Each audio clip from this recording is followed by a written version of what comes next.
Welcome back in. It is the Jake Asman Show coming at you live coast to coast on the Sports Map Radio Network. And now joining us on our progressive guest line, talk a little NBA, talk about his time on one of the great basketball teams ever, the 1998 Chicago Bulls, and so much more, is the head basketball coach at Southern Connecticut State.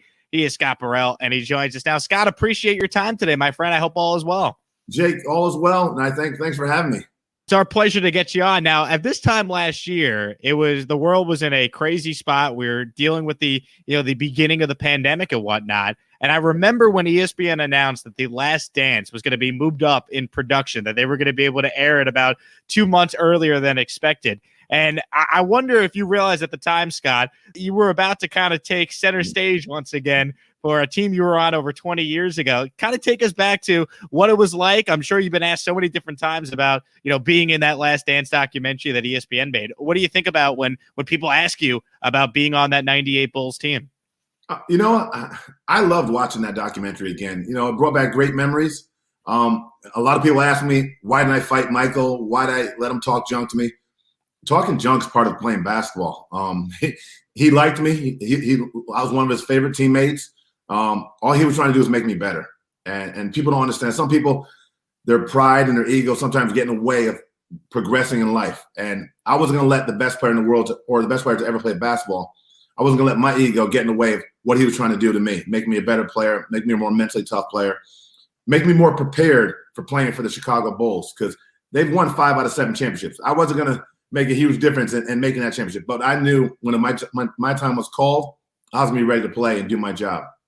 Was it surreal watching yourself and watching your teammates 20 years after the fact? Like, had you even thought about that footage? I mean, when was the last time you even thought about, hey, whatever happened to, that all that footage from the documentary they were filming us during that year?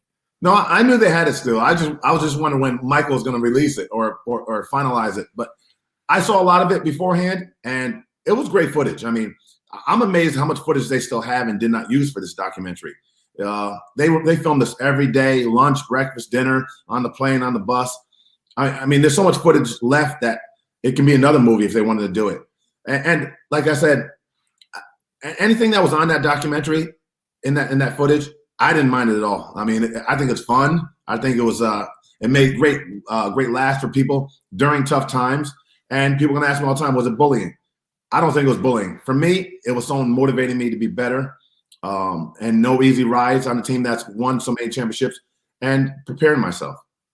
It's amazing to me, Scott, that so many people think that, Michael Jordan was a bully and he was being too tough on you as a teammate, when the guy wanted to win. He was the ultimate competitor. He held himself to the same standard he held everyone else. I just feel like, I don't know, I hate to be like, oh, back in the day, people were, a lot tougher, but I just feel like we're making too much of what Jordan was in that doc. I mean, that's who he was. He got the best out of his teammates. You could speak to that better than anyone. Right, like the I guess the word I'm looking for is the revisionist history on how he acted. I think it's absurd. I thought everything in that documentary was amazing to watch as someone who was not old enough to truly remember what it was like when Michael Jordan was doing what he was doing on those teams. So true. I mean, I love it because he let down his guard, and Jordan never lets his guard down. He tells you what motivated him. How he felt about other players, how he felt about his teammates, his mindset. And I think it was episode 7 when he broke down and cried and said, cut. I mean, you don't see Jordan ever break down like that. And that's just raw emotion of the competitor that he is, the leader that he is. And he led by with a strong fist. And if you couldn't take it, like everyone says, you could ask for a trade or quit. It's your option. But if you want to win in Chicago, you better be tough. You better do your job, and you better be prepared. Scott Burrell with us here on the Jake Asman Show. 8 seasons in the NBA, of course, played with the 1998 Chicago Bulls. Did you enjoy, that year overall? Obviously, you came in, you were new to the team, but there's so much pressure on that Bulls team to get the second three-peat, and obviously all the rumblings on if it was going to be the last dance, and we know what ends up happening. Like, how much pressure was on you guys? Did you feel that pressure? Were you able to enjoy it, in the moment going through all that? Yeah, that's a great question. I couldn't enjoy it as much as I wanted to because I've never been in that situation before. Those guys have been in 3 championships in a row, 5 out of 7. For me, I knew it was my only chance to probably win a championship. I've never been under that much scrutiny from my teammates, the pressure of winning a championship, playing with the best team that's been assembled. So it was a learning year for me. learning the offense, learning new players, learning to play with greatness and great coaching staff. I just wish I had another year with those guys to fit in, feel more comfortable, and I would have been a lot more productive. But with the year I was there, I was happy with my production. If I had another chance to go back another year and feel more comfortable, I would have did a lot more for that team. Scott Burrell joining us here. What's your favorite Michael Jordan story? Do you have one that stands out if you had to go to your go-to Jordan story? Well, I think you pretty much saw a lot of them. So I don't know if I have any better ones than the ones you saw on that during that documentary. I just think at the end of the season, and we had a party, and everybody was so excited about the championship and how it ended. And I remember eating dinner. After dinner, everybody's telling about what this meant to them. And everybody's breaking down the tears because it's over. Everybody knows it's over. And I remember him saying, I love to see the tears of joy. And that's probably one of the lasting memories I'll remember forever. Him giving me a hug saying, I love to see the tears of joy. And, there's nothing better than tears of joy. I mean, they usually come with sorrow, but when it comes with joy, that means it's really, really special. Scott, do you ever think what could have been had you guys stuck together and played another year? Do you ever look back and just wonder, how many more potentially you guys could have won if you all stayed put and were together for another season? For sure, definitely. I think that team, it would have been tougher because everybody's a year older, but just filling the spots. I think Jerry Krause, everybody gets on Jerry a lot, but I think Jerry Krause did a great job bringing in guys that were a great fit for that team. Because guys when you have three superstars, Dennis, Scotty, and Michael, and Tony Kukoc, you can't leave them out. You need role guys around those guys to do their job, know what they're doing, and can't have egos. And I think Jerry Krause did a great job assembling a team like that, and Michael and Phil would get the most out of them. Scott Burrell joining us. I definitely think that could have went farther and got a couple more championships. Just adding a couple more pieces, though, for sure. Now, you're, of course, a head coach. You've been in coaching now for a number of years. How much of what you learned from playing under Phil Jackson do you try and bring with your team at Southern Connecticut State? Phil was a great leader because he knew how to talk to people, and he treated us like adults. He knew he didn't have a strict hand in everything. He just knew if you didn't do your job, you weren't going to play. So, but I think a lot of people want to lead like that. It's just the guys you recruit or the guys you have on the team. If you have great leadership on your team, as a coach, you don't have to do that much, do the dirty work. All you do is coach and teach. And that's what you want. Leaders that can put the heavy hand down on your team when they need it, motivate your team when they need it, and you just do your job as coaching and teaching and getting you guys prepared for each game.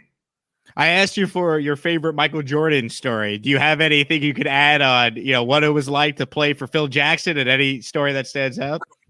I have a great one, but I can't tell that one. But Phil was so down to earth. Like I said, he let you be a man first and then a basketball player second. Taught you great life's lessons, patience. I love the meditating, learning about yourself, bringing yourself into the moment. It was so much like I've never seen before. And I don't know if we could do it now, because I don't know if kids would concentrate that much or think about where they are in that moment. But I loved every minute of what I learned that year. And Phil was a huge part of who I am today. And Michael and Scotty and Dennis and the whole staff and the organization was a huge part of who I am today too as well. One of the great things about your career, Scott, is just, you're one of the best athletes that that has ever played sports. Not too many people could say they were a first-round draft pick in both the NBA and the MLB. So, why did you ultimately choose to go down the route of being a basketball player over potentially becoming, a Major League Baseball player? The excitement of competing every day. I love playing baseball. I love pitching.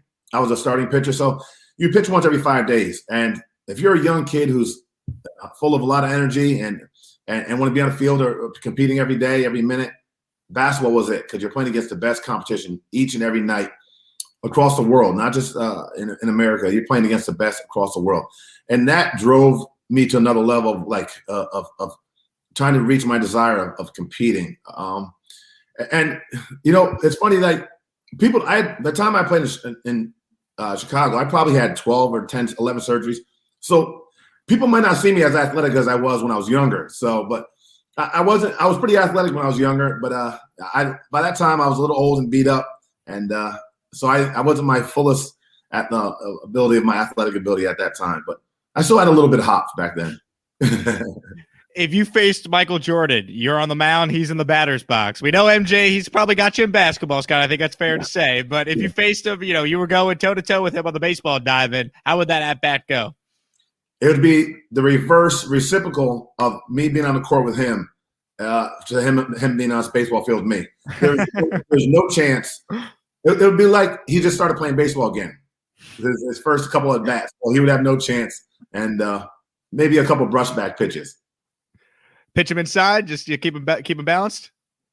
I'll just pitch him inside for all the stuff he put me through. Not even a small bounce. He's not going to hit it anyway.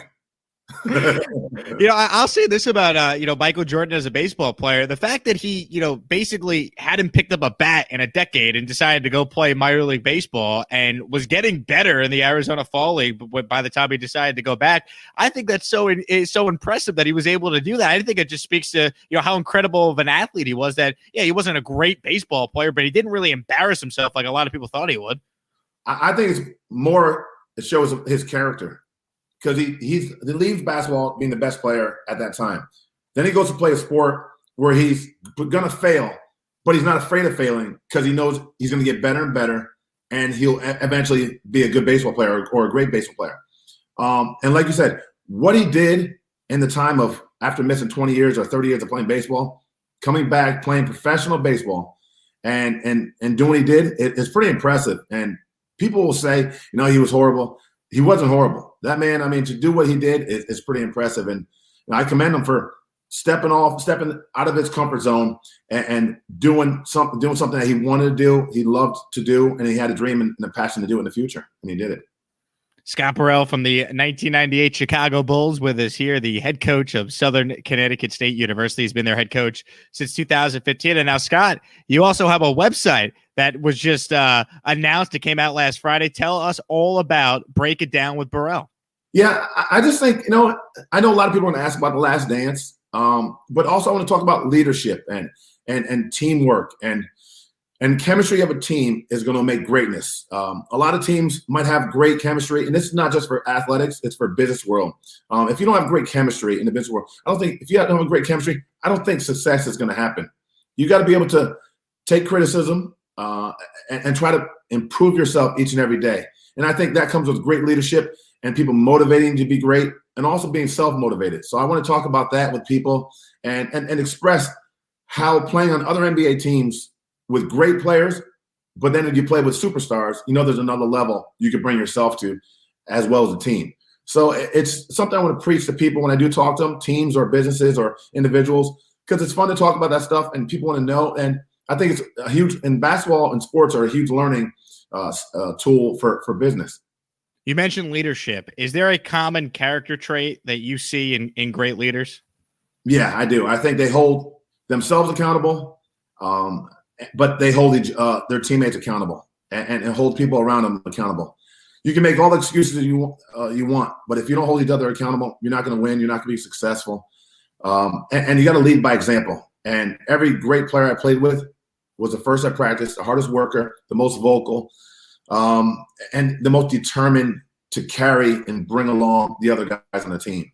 He's Scott Burrell, of course, a NBA champion with the Chicago Bulls, a star at UConn, and the head coach of Southern Connecticut State University. Once again, the website, Break It Down with Burrell. Find more information there. And Scott, before we let you go, I just got to say this. You are a really good broadcaster. I wonder if it has anything to do with the fact that your wife is one of the best broadcasters in New York City, Janae Coakley, of course, of SNY.